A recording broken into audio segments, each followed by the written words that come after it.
Olá, que bom que você veio hoje. Essa é a nossa videoaula 12 e nessa videoaula vamos dar sequência à geometria espacial com o tópico de cilindros agora, que vem logo depois de prismas. Muito bem, começamos com círculo e circunferência. Circunferência é um conjunto de pontos equidistantes de um ponto dado, enquanto que círculo é a região limitada pela circunferência. Simbolicamente falando, a circunferência é apenas o anel, a linha da figura desenhada, enquanto que círculo é a região interna da circunferência. Tá bom? Mas não vamos complicar muito com essas definições. A rigor é isso. Como é que eu calculo a área do círculo e o comprimento ou perímetro da circunferência? Bom, a área é a nossa velha conhecida. A área de um círculo é π raio ao quadrado. Então, o π é um número representado pela letra grega e ele vale aproximadamente 3,14. E o raio é a distância do centro da circunferência até a borda da circunferência. Pensa numa bicicleta. O raio da bicicleta vem do centro da roda até a borda da roda. Então tem o mesmo sentido que o raio da circunferência. Inclusive o raio da bicicleta veio dessa denominação do raio da circunferência. Como é que eu calculo o perímetro, o comprimento da circunferência? Eu calculo fazendo 2π multiplicado pelo raio. Então a área, o raio é elevado ao quadrado, o perímetro, o raio é multiplicado por 2π. Como eu falei, eu estou te mostrando ali o raio, que é a distância do centro até a borda. E o dobro do raio chama-se diâmetro.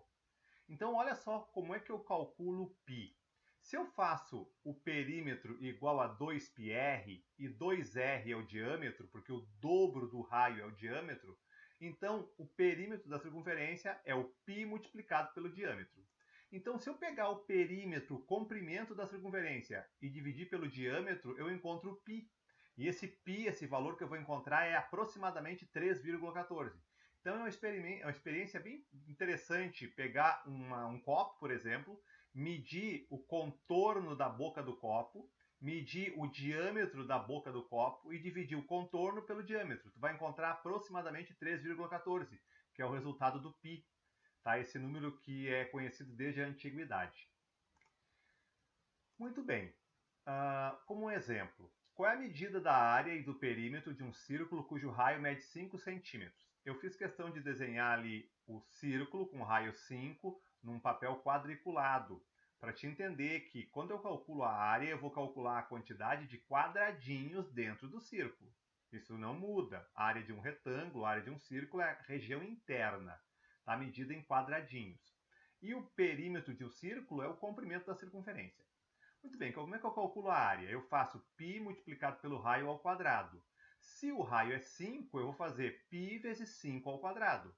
5 ao quadrado é 25, vai ficar 25π. E como eu sei que o π vale aproximadamente 3,14, eu posso fazer 25 multiplicado por 3,14 e isso vai dar aproximadamente 78,5 centímetros quadrados. Isso é a área desse círculo. Se eu tivesse o trabalho, tivesse tempo e paciência para contar a quantidade de quadradinhos que tem ali dentro, eu ia encontrar, fazendo as compensações, 78 quadradinhos e meio, aproximadamente. Muito bem, e o perímetro, ou comprimento? O perímetro é 2π multiplicado pelo raio, certo? A área é π raio ao quadrado e o perímetro é 2πr. Eu troco o raio por 5 e vai ficar 2π vezes 5. 2 vezes 5 é 10, vai ficar 10π. Como π vale 3,14, se eu multiplicar 10 vezes 3,14, eu vou encontrar 31,4 centímetros, não centímetro quadrado. Centímetro, porque isso é o comprimento da borda do círculo, comprimento da circunferência, que é medido em centímetros. É apenas um comprimento. Ok? Vamos para o cilindro, finalmente. Uma lata de refrigerante ou de óleo, de azeite, aquele azeite antigo que era uma lata e não agora esse mais novo, que é uma embalagem PET de plástico, mas o mais antigo, que era uma lata, representa claramente um cilindro. Uma lata de Nescau, uma caneta, um lápis, tá? São representações cilíndricas. O cilindro tem duas bases e as duas bases são circulares e de mesmo tamanho. Então tem a base em cima e uma base embaixo. E a distância entre as bases do cilindro é a altura do cilindro. Certo? Nós vamos falar só de cilindro reto, não de cilindro oblíquo. Então a distância entre as bases é chamada de altura. O cilindro circular reto, como eu falei agora, não vamos falar do cilindro oblíquo, é o cilindro cujas geratrizes são perpendiculares em relação às duas bases. Calma, o que são as geratrizes? Sabe aquela parte arredondada do cilindro que forma o cilindro? O cilindro tem uma parte arredondada que é o contorno do cilindro. Isso é a geratriz. Aqueles segmentos que unem a base de cima à base de baixo são chamados de geratrizes. E eu obtenho o cilindro reto quando eu giro um retângulo. Então olha só aqui, eu tenho aqui um retângulo desenhado um pouco mais forte. Se eu giro ele ao redor de um eixo, ele forma uma figura arredondada conhecida pelo nome de cilindro. Portanto, cilindro circular reto. E essa parte externa do retângulo aqui, ó, mais forte, essa aqui é a chamada geratriz, porque ela gera o cilindro quando ela gira ao redor do eixo. Então, esse giro aqui vai formar esse cilindro aqui, onde eu estou vendo a altura e a geratriz, que são iguais. Portanto, eu escrevi a altura igual a geratriz. Para calcular a área de um cilindro, eu tenho que ver quanto de região tem o cilindro. E para isso, a maneira mais eficiente é planificar o cilindro. Então, para o cálculo das áreas envolvidas no cilindro, basta planificá-lo, como a gente já fez com os prismas. Perceba que, se tratando de um cilindro reto, a superfície lateral é um retângulo. Então, tenta acompanhar a planificação da figura. Eu tenho em cima um círculo e embaixo um círculo. Então, aqui eu tenho a base de cima, aqui eu tenho a base de baixo. Se eu desenrolo a superfície lateral do cilindro, que está ao redor do círculo, forma um retângulo. Tu pode mesmo pegar agora uma folha, tu deve ter feito isso, e enrolar a folha, forma um cilindro. Se tu desenrola a folha, tu cria um retângulo. Olha só agora, então tem duas bases e um retângulo. Qual é o comprimento desse retângulo? O comprimento do retângulo é igual ao comprimento do círculo, porque o retângulo enrola no círculo. Então, se o círculo tem comprimento 2πr, o retângulo tem 2πr de base. E a altura do retângulo vem a ser a altura do cilindro. Portanto, para calcular a área do cilindro, eu vou pegar dois círculos, e eu já sei a área do círculo. A área do círculo é π raio ao quadrado. Mas são dois círculos, então é 2π raio ao quadrado, para calcular as duas bases. E mais o retângulo. E a área lateral, que é a área do retângulo, vai ser base do retângulo multiplicado pela altura do retângulo. A base do retângulo é 2πr, a altura do retângulo é h. Então, a área lateral, a área do retângulo, portanto, é 2πr, que é a base, vezes a altura do cilindro. Finalmente, então, eu tenho a fórmula para calcular a área total do cilindro. 2π raio ao quadrado, que são as duas bases, mais 2πr vezes h, que é a área do retângulo que forma a superfície lateral do cilindro. Tá bom?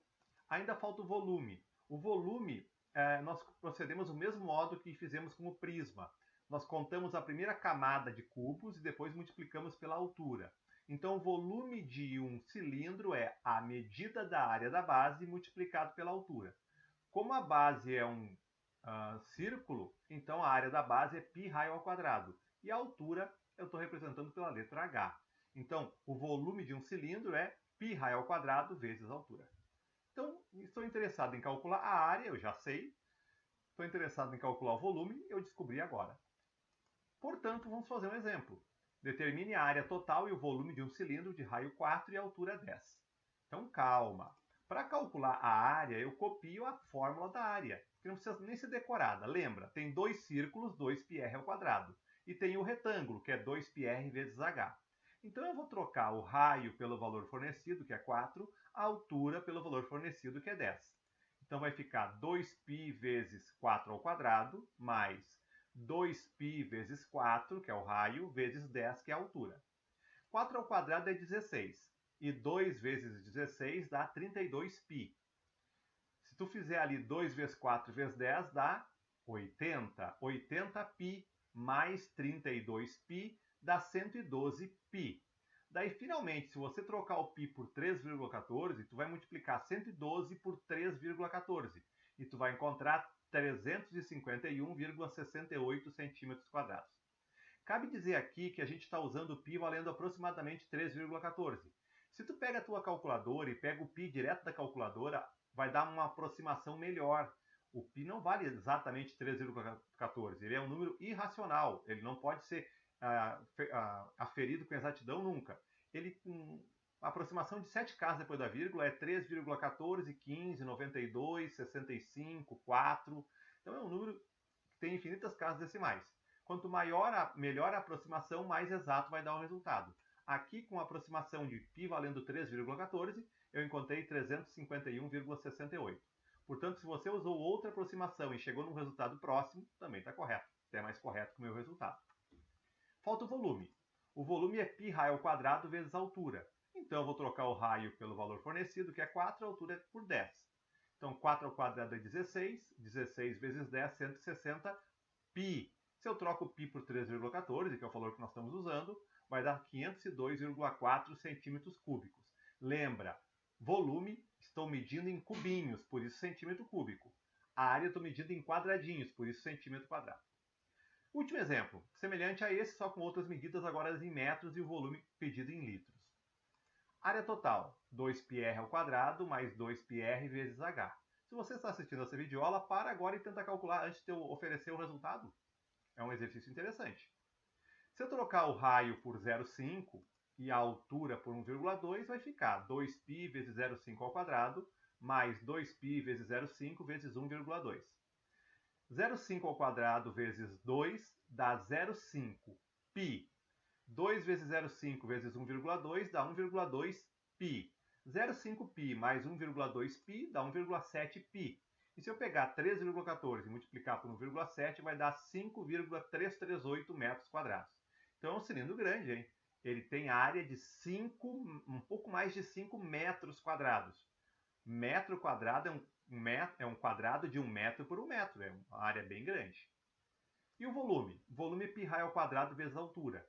Ora, se o raio vale 0,5, eu tenho que elevar ao quadrado, e a altura vale 1,2, vou fazer 0,25π vezes 1,2. Isso dá 0,3π metros cúbicos. Se eu multiplicar 0,3 por 3,14, eu encontro 0,942 metros cúbicos. Como eu estou querendo que o volume seja dado em litros, eu tenho que multiplicar por 1000. Para passar de metro cúbico para litro, eu multiplico por 1000. Se eu fizer 0,942 vezes 1000, dá 942 litros. Essa é a resposta. Certo? Então é isso, nesse assunto de cilindros. É assim uma continuidade natural de prismas, também dentro da geometria espacial. Obrigado pela companhia, bons estudos e nos vemos por aí. Até mais.